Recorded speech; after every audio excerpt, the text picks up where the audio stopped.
We're all set up, and I'm going to start.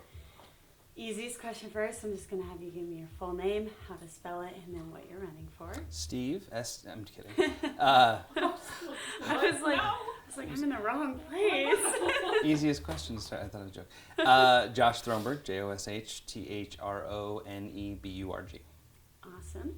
And can you just start by telling me a little bit about yourself, and what do you want people to know about you?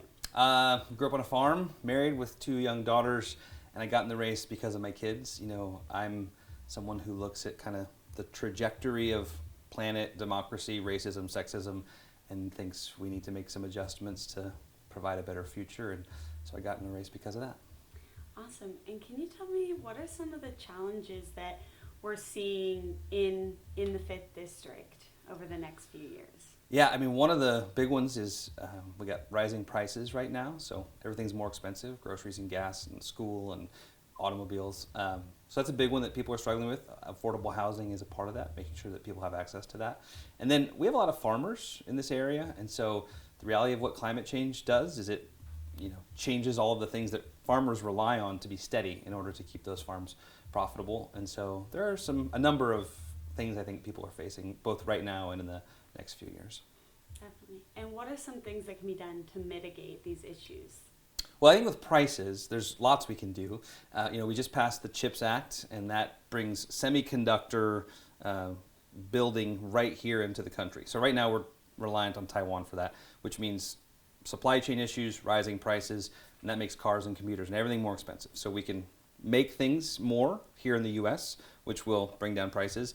Democrats worked on a price gouging bill. While prices are high, we also know that corporations are making more money than ever before. So part of it is that prices are high, but part of it is because corporations are taking advantage. So, bills like the price gouging bill, things like that can begin to bring those prices down. Definitely. And what are some changes that you would hope to make if you're elected? Bring broadband to everybody. Right now in a rural district, we have lots of folks who just can't access the internet, and that creates all sorts of roadblocks for healthcare and education and business and all of those things.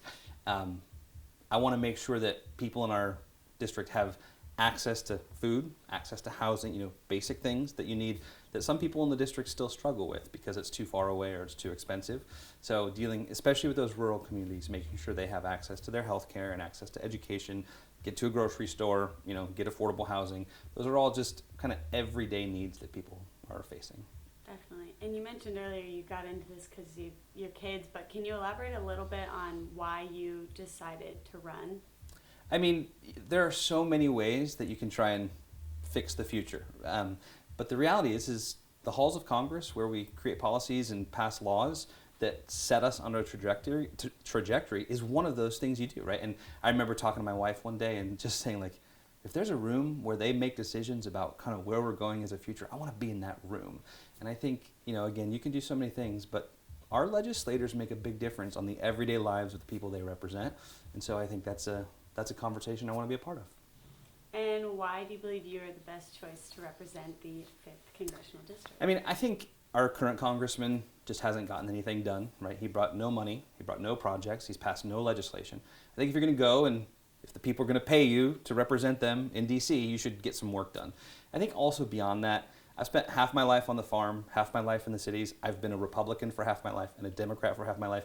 And this district is kind of split. We've got lots of Democrats, lots of Republicans, lots of rural, lots of agricultural, but lots of urban. And so I think I'm the kind of person that can represent a lot of different backgrounds and experiences in a way that I hope, even if I'm a Democrat and I have those values, but I hope that every person in this district feels like I'm fighting for them and really representing them well. Is there anything else that you think is important to add or that you want to share? I just want people to know, I think my opponent has made very clear he's a Republican and he's working for Republicans.